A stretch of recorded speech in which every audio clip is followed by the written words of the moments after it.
Welcome to our channel. आज का कहानी शुरू करने से पहले जल्दी से बेल आइकन को दबाकर हमारे चैनल को सब्सक्राइब कर दीजिए और नए नए कहानी देखने का मजा लीजिए। एक कहानी 3 साल पुरानी है। दादर स्टेशन में एक सफाई कर्मचारी साफ सफाई का काम कर रहा था। तब उसका नजर एक बूढ़ी औरत के ऊपर पड़ी जिसकी उम्र लगभग 60 साल की आसपास होगी। वो बूढ़ी औरत वहां पर काफी समय से एक ही जगह पर बैठी थी और बार बार इधर उधर देख रही थी। इतना समय बैठने के बावजूद भी उस औरत को कोई लेने के लिए नहीं आ रहा था कि उसके साथ भी कोई नहीं था। वो भी कहीं पर जा नहीं रही थी, एकदम से चुपचाप एक ही जगह में बैठी थी। सुबह जब वो सफाई कर्मचारी राजू वहां ड्यूटी करने के लिए आया था तब वो बूढ़ी औरत वहां बैठी थी।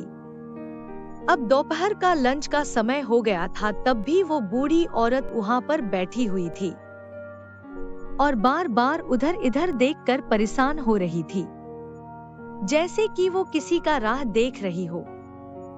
उस बूढ़ी औरत को ऐसे देखकर राजू को दया आ गया और वो उसके पास जाकर बोला, माँ, मैं राजू हूँ। मैं यहाँ पर साफ सफाई का काम करता हूँ। मैं देख रहा हूँ कि आप बहुत समय हो गया है यहाँ बैठे हैं, कहीं जा भी नहीं रहे हैं।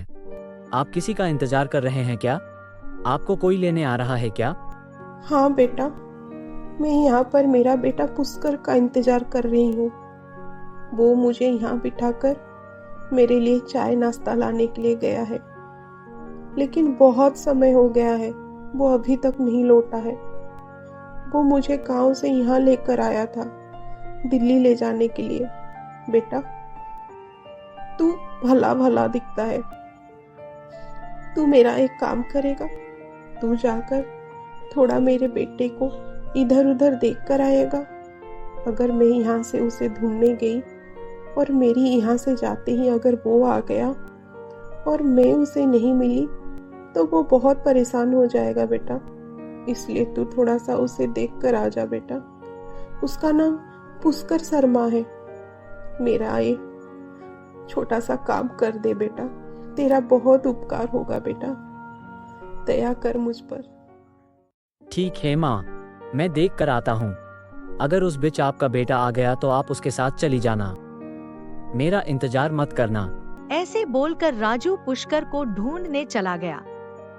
वो स्टेशन में इधर उधर सब जगह देखा, सबको पुष्कर के बारे में पूछा, लेकिन पुष्कर नाम का कोई भी आदमी उसे नहीं मिला। वो निराश होकर उस बूढ़ी औरत के पास आया। माँ, मुझे आपकी बेटा पुष्कर कहीं नहीं मिला। मैं उन्हें स्टेशन की हर जगह पर ढूंढा, लोगों से पूछा, लेकिन किसी को पुष्कर के बारे में कुछ नहीं पता। ठीक है बेटा, तेरा बहुत बहुत शुक्रिया। तुमने मेरे लिए इतना सब कुछ किया। माँ, आपने कुछ खाया है? मैं आपके लिए कुछ खाने के लिए ला दूं? नहीं बेटा, मुझे भूख नहीं है। आजकल किसी के बारे में कौन इतना सोचता है, लेकिन तुम बहुत अच्छे हो।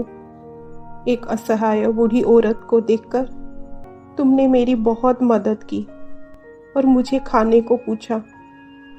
तेरे बहुत बहुत शुक्रिया बेटा। भगवान तुझे हमेशा खुश रखे। तू अपने काम पर जा बेटा, मैं यहाँ ठीक हूँ। उसके बाद राजू उसके काम में लग गया। काम खत्म करके जब राजू रात को घर जाने के लिए रवाना हुआ तब भी वो बूढ़ी औरत वहां पर बैठी हुई थी। तब उन्हें देखकर राजू समझ चुका था कि उनका बेटा पुष्कर अब नहीं आएगा। वो उसकी माँ को स्टेशन में अकेले छोड़कर जा चुका है। इसलिए राजू फिर से उस बूढ़ी औरत के पास आकर बोलता है, माँ, आपका बेटा पुष्कर अभी तक आपको लेने नहीं आया है और मुझे लगता है कि वो अभी आएगा ही नहीं। वो आपको यहाँ अकेला छोड़कर चला गया है। ये तू क्या कह रहा है बेटा? मेरा बेटा मुझे छोड़कर नहीं जा सकता। तू उसको जानता है क्या जो उसके बारे में ऐसा बोल रहा है? शायद उसको कुछ काम आया होगा, इसलिए उसे आने में लेट हो रहा है। माँ, मुझे माफ कर देना। मेरा इरादा आपका दिल दुखाना नहीं था। इतना रात हो गया है ना, इसलिए मैंने ऐसा कहा। मुझे आप गलत मत समझना। अगर आप चाहे तो मेरे घर आ सकते हैं। मेरा घर यही स्टेशन के पास में ही है। रात में थोड़ा आराम करके सुबह चले आना। नहीं बेटा, तू जा। अगर पुष्कर आ गया तो वो मुझे यहाँ ना पाकर बहुत परेशान हो जाएगा। मैं यहाँ उसका इंतज़ार करूँगी। ठीक है माँ, आप ये बैग रखो। इसके अंदर कंबल है। ठंड का मौसम है, आपको रात में ठंड लग सकती है। ऐसे बोलकर राजू उस बूढ़ी औरत को कंबल देकर चला जाता है। घर आकर राजू अपनी पत्नी संध्या को सारी बात बताया।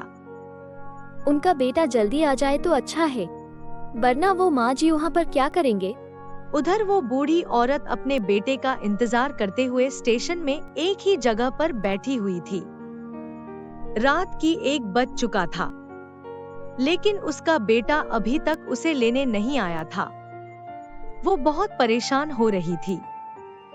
रात को ठंड भी ज्यादा लग रही थी, इसलिए उसने राजू का दिया हुआ कंबल उड़ाकर वहाँ पर बेंच में सो गई। अगले दिन सुबह जब राजू काम करने के लिए स्टेशन आया, तब वो उस बूढ़ी औरत को वहाँ पर सोता हुआ देखा। वो उनके पास जाकर उन्हें उठाया और बोला, माँ, अभी तक आपका बेटा नहीं आया आपको लेने? नहीं बेटा, पुष्कर अभी तक नहीं आया है। पता नहीं वो कहाँ चला गया है, मुझे यहाँ अकेले छोड़कर। मुझे तो कुछ समझ में नहीं आ रहा है कि मैं क्या करूं और उसे कहाँ ढूंढूं।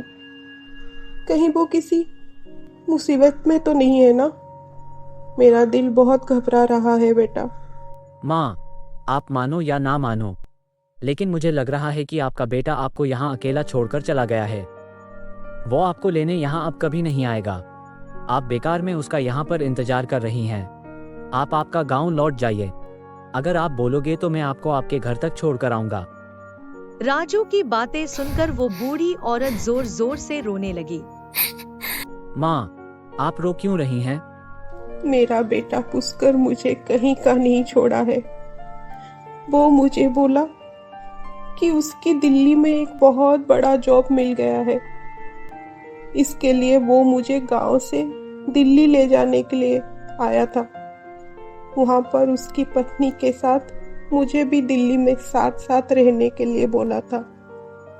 इसलिए वो गांव का घर और जमीन बेचकर मुझे साथ में ले जाने के लिए आया था। अब तो मेरे पास मेरा घर भी नहीं बचा। कहाँ जाऊंगी मैं और क्या करूंगी मैं? आपका कोई रिश्तेदार है जिनके पास आप जाकर रह पाओ? नहीं बेटा, मेरा कोई नहीं है। मेरा नाम सुमित्रा है और मैं मुसल गांव में रहती थी, लेकिन अब तो मेरा घर ही नहीं रहा, तो मैं गांव जाकर क्या करूंगी?